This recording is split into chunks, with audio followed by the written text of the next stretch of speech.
ভারতে খুব শীঘ্রই আপনারা কাগজের পরিবর্তে প্লাস্টিকের নোট দেখতে পাবেন। আরবিআই এখন কাগজের পরিবর্তে প্লাস্টিকের পলিমারের নোট ছাপানোর সিদ্ধান্ত নিয়েছে। এখন প্রশ্ন হলো কেন? এর পেছনে রয়েছে বেশ কয়েকটি কারণ।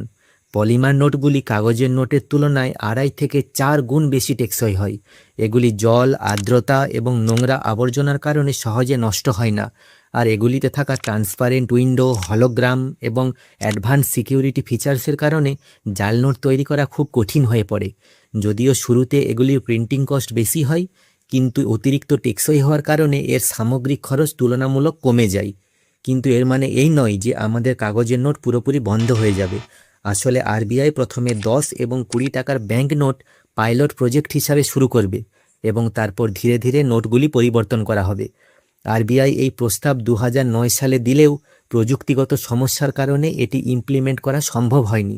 আপনাদের জানিয়ে রাখি, ভারত কিন্তু প্রথম দেশ হিসাবে এমনটা করছে না। বর্তমানে বিশ্বের 60টিরও বেশি দেশে কাগজের নোটের পরিবর্তে প্লাস্টিকের পলিমার নোট ব্যবহার করা হয় এবং অস্ট্রেলিয়া 1988 সালে প্রথম দেশ হিসাবে পলিমার ব্যাংক নোট ব্যবহার শুরু করেছিল। আপনারা নিশ্চয়ই জানবেন, ভারতে সমস্ত কাগজের নোট ছাপায় আরবিআই এবং 1 টাকার নোট সহ সমস্ত কয়েন মুদ্রিত হয় ভারত সরকারের দ্বারা। বিভিন্ন ন্যাশনাল এবং ইন্টারন্যাশনাল দুনিয়ায় নিজেকে আপডেট রাখতে সঙ্গে থাকুন তুহিনোপিডিয়ার। Thank you.